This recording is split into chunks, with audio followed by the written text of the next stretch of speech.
Bismillahirrahmanirrahim. Assalamualaikum warahmatullahi wabarakatuh. Alhamdulillahirabbil alamin. Wassalatu wassalamu ala asyrafil anbiya'i wal mursalin sayyidina Muhammadin wa ala alihi wa sahbihi wa man tabi'ahum bi ihsan ila yaumiddin. Tsumma amma ba'd. Teman-teman sekalian yang dimuliakan Allah Subhanahu wa taala, tidak semua pendapat yang disebutkan oleh para ulama kita di kitab-kitab klasik secara khusus itu dipaparkan atau disebutkan untuk diikuti atau diamalkan. Bahkan sebagian pendapat-pendapat itu merupakan pendapat yang sengaja disebutkan untuk menunjukkan kelemahan pendapat itu dan diarahkan kita semuanya untuk meninggalkannya. Jadi para ulama kita mereka ini adalah orang-orang yang berilmu luas. Tetapi perlu kita ketahui bahwa mereka ini adalah bukan seorang nabi atau seorang rasul yang maksum, yang terbebas dari kesalahan. Potensi kesalahan dan ketergelinciran mereka itu juga ada. Yang maksum, yang terjaga hanyalah Nabi kita Muhammad SAW. Oleh karena itu Imam Malik bin Anas rahimahullahu ta'ala pernah menyatakan bahwasanya kullun yu'khadhu qawluhu wa yutraku illa sahibu hadzal qabr, bahwasanya setiap orang itu bisa diambil dan ditinggalkan pendapatnya kecuali Rasulullah Shallallahu Alaihi Wasallam. Oleh karena itu mungkin jadi di sebagian permasalahan para ulama kita menyebutkan pendapat-pendapat yang kuat, kemudian mengikutkan dengan pendapat-pendapat yang lemah. Dan penyebutan pendapat lemah ini bukan untuk diambil ataupun untuk diikuti. Bahkan sebagian pendapat itu sampai level sangat lemah sekali, ya. Dan sebagiannya sampai level gharib, aneh, bahkan syal atau nyeleneh. Yang ini oleh sebagian ulama dikategorikan sebagaimana zallah ataupun ketergelinciran para ulama yang harus ditinggalkan dan dihindari. Ada seorang ulama namanya Syekh Al-Allamah Al-Faqih Al-Usuri, Syekh Ahmad Dahlan Ibnu Abdillah Al-Fajitani Al-Jawi rahimahullah ta'ala, dalam salah satu kitab beliau yang berjudul Nuzhatul Afham rahimahullah, beliau di situ menyebutkan di halaman 142, beliau membuat satu fasal yang berjudul Adamu Jawazid Tiba'i Zallatil Ulama, tidak bolehnya seorang untuk mengikuti ketergelinciran para ulama. Beliau menyebutkan di situ, faqad qala a'immatuna la yajuzu li ahadin ayat ba'zallatil ulama, dan para imam-imam kami, para ulama kami telah menyatakan bahwasanya tidak diperbolehkan bagi seorang pun untuk mengikuti zallatil ulama, ketergelinciran para ulama. Jadi para ulama yang mungkin tergelincir atau keliru di situ pendapatnya, walaupun terdokumentasi di kitab-kitab fikih, tidak boleh untuk diikuti, ya, tidak boleh untuk diamalkan. Maksud kalimat ini, kata beliau, ai anna ba'dal ulama'i qad yu'addi ijtihaduhu ila amrin ba'idin jiddan minal adillati wal qawaidi fayu'adu dzalika kazallati. Artinya apa? Artinya sebagian ulama itu istihadnya membawa mereka kepada satu perkara yang sangat jauh sekali dari dalil-dalil syar'i serta dari kaidah-kaidah syar'i. Maka kemudian hal itu dikelompokkan, dikategorikan sebagaimana zallah, ketergelinciran.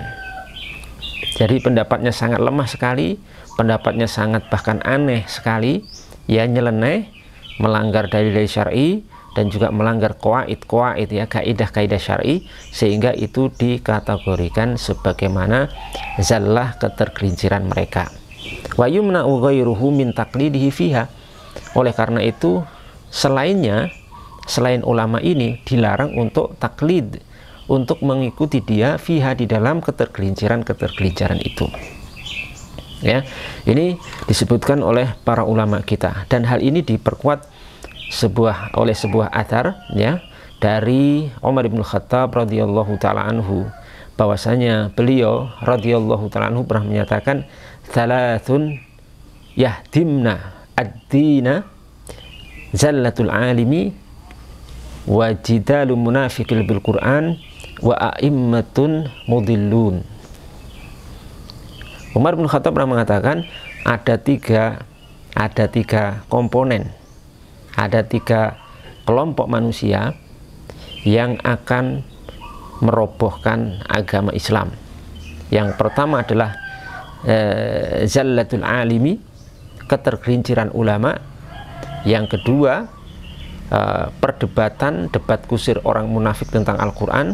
Kemudian yang ketiga adalah para imam-imam, para ulama yang menyesatkan. Ini disebutkan oleh Al-Imam Ibnu Abdul Bar dalam kitabnya Jami' Bayanil Ilmi wa Fadlihi, halaman 1867. Jadi salah satu komponen atau hal yang akan merobohkan, menghancurkan Islam itu adalah zallatul alim, adalah ketergelinciran ulama. Ketergelinciran ulama, pendapat-pendapat gharib ulama, pendapat-pendapat nyeleneh dari sebagian ulama yang kemudian diambil, kemudian diamalkan oleh sebagian orang karena mungkin hal itu mencocoki akan syahwat hawa nafsunya, kemudian diamalkan dan diambil, kemudian mereka beralasan itu juga pendapat ulama, itu juga merupakan sesuatu yang difatwakan oleh ulama fulan dan seterusnya, atau itu disebutkan di kitab ini dan seterusnya. Padahal itu termasuk kategori zallah ataupun ketergelinciran para ulama. Dan seperti ini teman-teman sekalian yang dimuliakan Allah Subhanahu wa taala, pendapat-pendapat yang seperti ini sudah kita sebutkan tadi termasuk zallah, bagian daripada ketergelinciran ulama, yang hal-hal seperti ini merupakan sesuatu yang syadz, yang aneh, yang tidak wajar ya, yang itu seharusnya la yultafatu ilaiha, tidak ditengok ya, tidak perlu ditengok, harus di skip, karena kita ini ya, dan para ulama kita itu senantiasa mengarahkan kita untuk mengambil pendapat yang kuat ya di sisi mereka, bukan kuat di sisi kita, tapi pendapat-pendapat yang kuat di sisi mereka, para ulama yang punya kapasitas dan kapabilitas untuk itu. Al-Imam Ibnu Hajar Al-Haytami rahimahullahu ta'ala dalam sebuah kitab Kafur Ri'a ya, halaman 144, beliau pernah menyatakan anna man qallada al-ulama ya, anna man qallada al-ulama'a asyawadha fahuwa athimun fasikun yuhaddu wa yu'azzaru ijma'an bimujibi fi'lihi. Orang yang mengikuti ulama-ulama yang syawad, yang punya pendapat-pendapat nyeleneh, gharib, aneh ya, mengikuti pendapat-pendapat seperti ini, maka dia itu athimun, berdosa, kemudian dia fasik dan diterapkan hukuman serta ditakzir ya secara ijma, disebabkan dengan hal yang mewajibkan akan perbuatannya itu. Jadi cari-cari pendapat ulama, cari-cari peluang-peluang untuk mengikuti satu pendapat yang nantinya ujung-ujungnya itu bukan karena argumentasi, bukan karena dalil, bukan karena kaidah yang kuat, tapi karena apa? Karena ada kecocokan dari sisi keinginan atau hawa nafsu atau mungkin syahwatnya, sehingga milih yang ini, pilih yang itu dan seterusnya, mencari zallatul ulama untuk diikuti. Maka orang seperti ini nanti akan berdosa, bahkan dia akan menjadi seorang yang fasik ya, seorang yang fasik dan layak untuk dihukum menurut siapa? Imam Ibnu Hajar Al-Haytami. Kemudian beliau mencontohkan ya,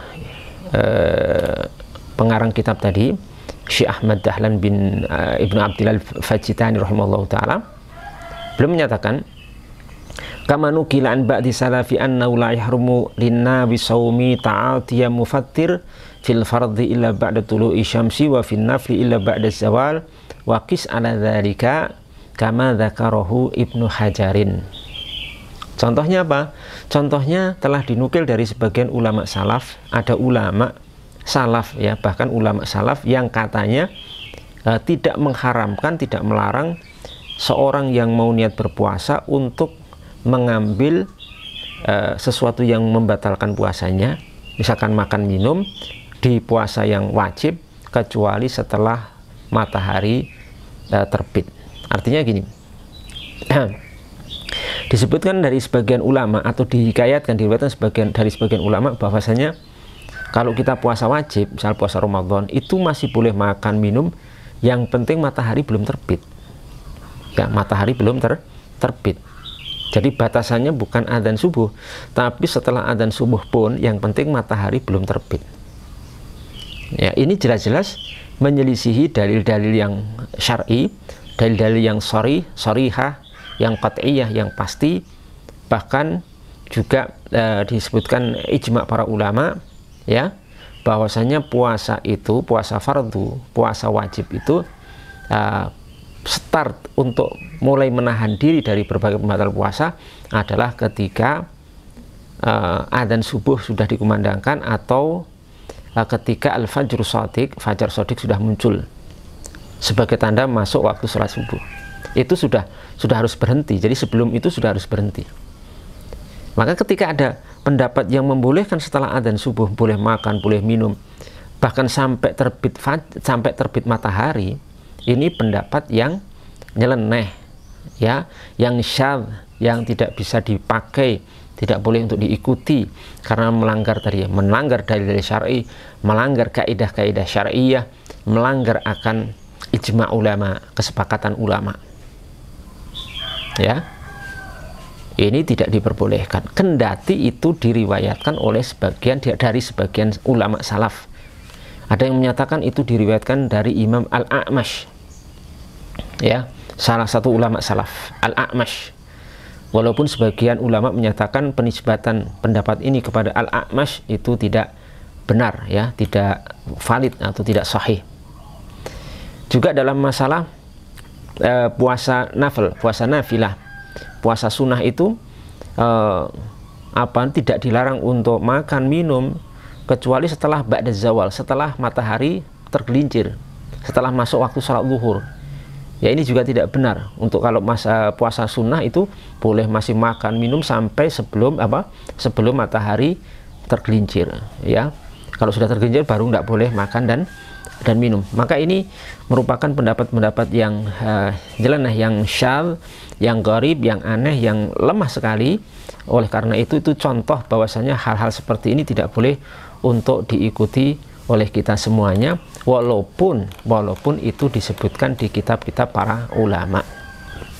Jadi ini satu ilmu bagi kita semuanya ya. Jangan sampai nanti kita itu beralasan seperti itu. Apalagi kadang-kadang bagi orang-orang yang sudah terpojok mengikuti satu pendapat, nah ternyata pendapat itu termasuk pendapat yang jenis ini tadi, pendapat-pendapat yang aneh, yang lemah sekali, yang nyeleneh ya, dia terpojok karena sudah kadung mengikuti itu. Kemudian kadang-kadang mereka seperti ini berargumentasi, beralasan, oh itu kan masih menjadi pendapat ulama ini, oh itu kan masih disebutkan di kitab ini begitu. Padahal sudah kita kembalikan tadi ya di awal pembahasan ini, tidak semua pendapat ulama yang disebutkan di kitab-kitab fikih itu untuk diikuti, untuk diamalkan, tidak. Bahkan memang disebutkan, sengaja disebutkan sebagai muqabil, lawan dari pendapat yang kuat, itu untuk menunjukkan kelemahan pendapat itu dan untuk ditinggalkan, bukan untuk diikuti apalagi diamalkan.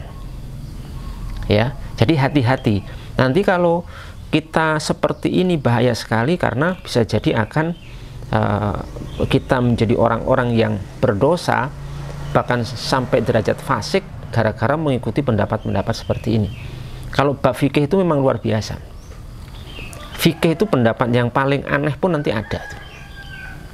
Bahkan pendapat-pendapat aneh itu kadang-kadang pendapat yang sesuai nafsu kita, hawa nafsu kita, sesuai dengan keinginan kita sebagai manusia, senang kita. Kalau tidak punya ketakwaan dan kehati-hatian, maka kita akan jatuh di situ dan kita akan menjadi seorang yang fasik, gara-gara tidak mengikuti bimbingan para ulama. Kita beragama itu mengikuti pendapat yang kuat. Kuat bagi siapa? Di sisi siapa? Kuat di sisi para ulama kita, bukan di sisi kita. Maka ini pentingnya kita bermadhab dengan salah satu madhab fikih yang 4, Hanafiyah, Malikiyah, Syafi'iyah, dan Hanabilah. Kalau di Indonesia ini kita mengikuti Asy-Syafi'iyah, agar kita itu terjaga dari hal-hal seperti ini. Karena dengan bermadhab itu ada rambu-rambu bagaimana kita berpendapat, bagaimana kita mengikuti pendapat yang bagaimana yang harus kita ikuti, dan pendapat mana yang harus kita tinggalkan. Itu ada rambu-rambunya semuanya. Semoga ini bisa dipahami oleh kita semuanya. Jadi jangan sampai beralasan lagi saya mengikuti sebagian pendapat ulama, saya mengikuti fatwa ulama ini dan seterusnya, dalam pendapat-pendapat yang memang sebenarnya itu tidak boleh untuk diikuti atau diamalkan karena sangat lemah atau mungkin karena syadz. Semoga bermanfaat. Assalamualaikum warahmatullahi wabarakatuh.